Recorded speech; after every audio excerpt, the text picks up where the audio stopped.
Hello my dear students. Today I will be explaining you the topic finite and non-finite verbs. So let's understand. Finite verbs change themselves according to the subject, whereas non-finite verbs do not change themselves. I say Neeta likes to watch the butterflies in the garden. Neeta and her sister like to watch. Here you can see when the subject was singular, we were using likes, plural, right? And when it was Neeta and her sister, we changed to like. So like is a verb which will change itself when the subject will change. It's a finite verb. Whereas to watch, irrespective of the subject, it remained the same. So it's non-finite. I have written do not change. Non-finite verbs, they don't change themselves with the subject. Same definition. Verbs that do not change even if the subject changes in number or person are non-finite. And finite are, they change to agree with the number or the person. Right? Let's see. Let's underline finite verbs and circle non-finite verbs. So here asked, if we change the subject, this is going to change with it. So it's a finite verb and to complete will not change itself.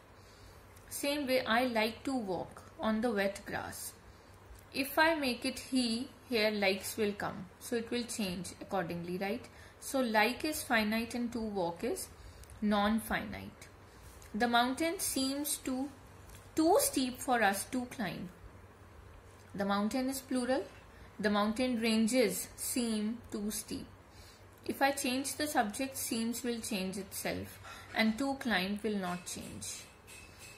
Same way, the four friends sat down to do the jigsaw puzzle. So sat is finite and to do is non-finite.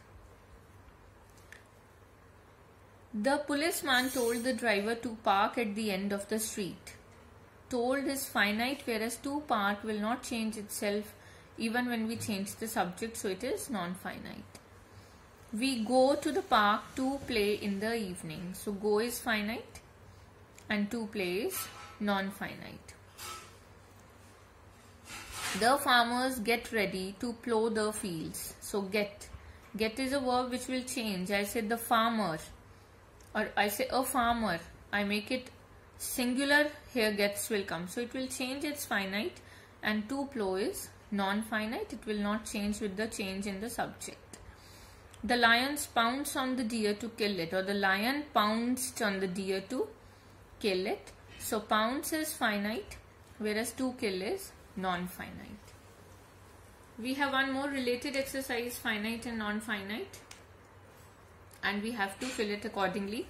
We dash fresh fruits and vegetables dash fit and healthy. So we eat to stay healthy, right? Similarly, everywhere the options are given to us, and first is we have to fill with the finite verb and then non-finite verb.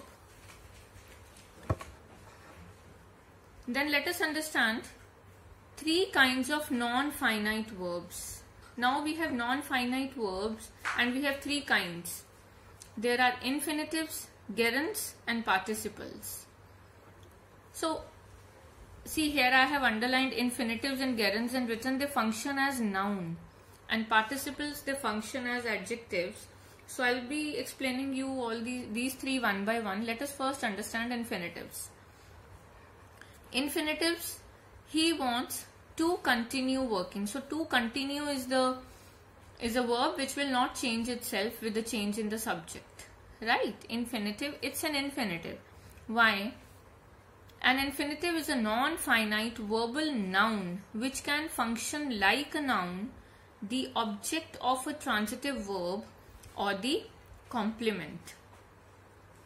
See, it is working as the object of the verb. Wants what? To continue, right?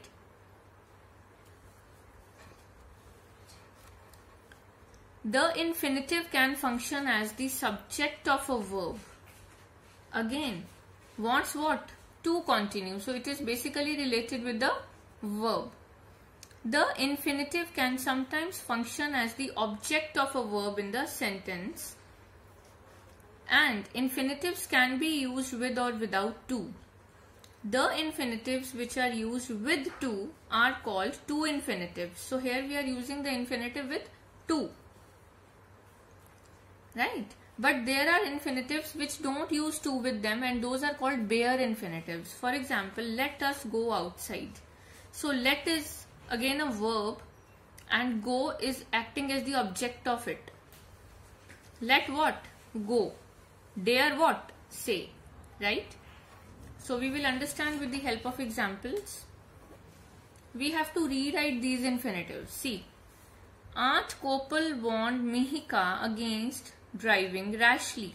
Aunt Kopal warned Mihika not to drive rashly. So we are making it to drive. There were no more flowers which the florist could sell. There were no more flowers with florist to sell. Right? We are making it, we are changing it into infinitive. The plants in the garden need watering.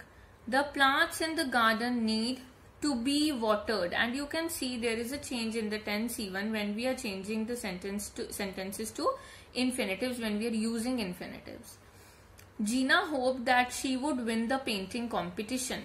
Gina hoped to win the painting competition, to win.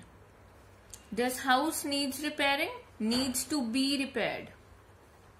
There were many books that the children could choose from. Many books for the children to choose from. We decided against going out. We decided not to go out. So this is an easy way we can change any sentence into, we can change any sentence by using infinitives.